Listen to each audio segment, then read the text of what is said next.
Stuff and nonsense. Hello, Miss Julie here with another craft from the public library. This will be the 6th card in my terror deck, and this week we're going to do Godzilla.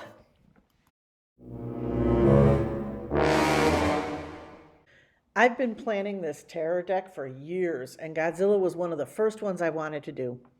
There have been 36 Godzilla movies, and frankly, as kids, we thought they were hilarious. The first one came out in 1954, and the effects were absolutely laughable.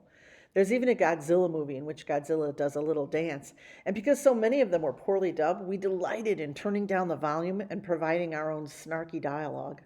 With each new monster, we laughed harder. I saw a poster not long ago that stated boldly that Godzilla was the king of the monsters, and I turned to my sister and said, "Wait a minute, wasn't Godzilla female?" And my sister concurred. I distinctly remember a baby Godzilla. It was hideous, and we took an immediate dislike to him. I looked it up and found him. He was icky. I found another baby Godzilla that we thought was cute as a button, though. There was a whole assortment of tangential monsters associated with Godzilla. Rodan, Gamera, Gorosaurus, Gunzilla, on and on ad nauseum. I remember some of our friends from the neighborhood were also big fans of campy horror films, and they nicknamed their mother Mothra.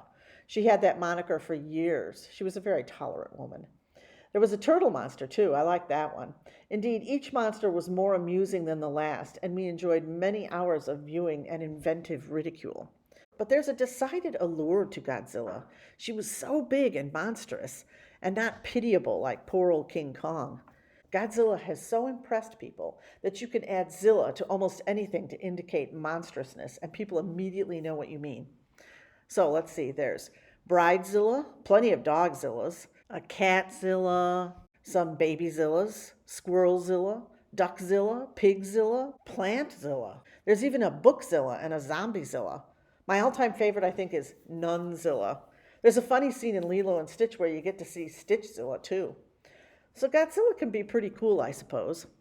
The late great Roger Ebert once postulated that teenagers love monster movies because they feel like monsters themselves, so they identify with the monsters. Teenagers experience rapid growth, so everything is too small for them, and they feel ugly and clumsy, and people scream at them a lot.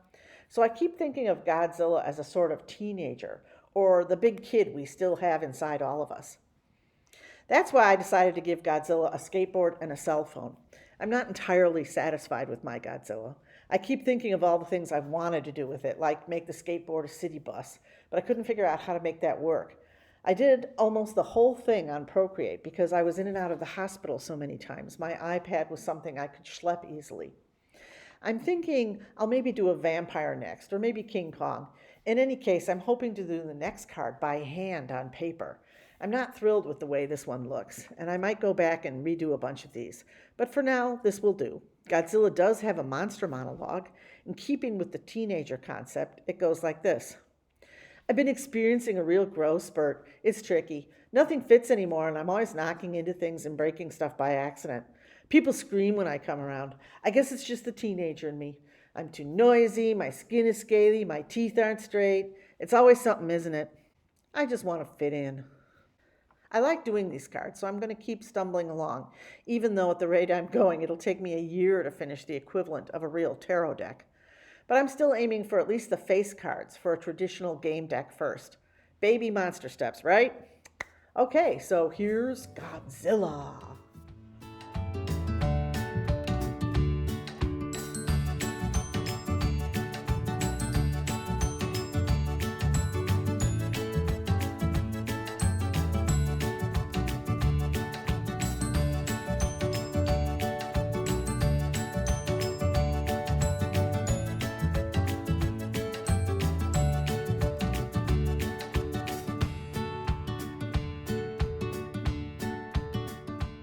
Thanks for joining us, and I hope you come back for more crafts and stories from the public library.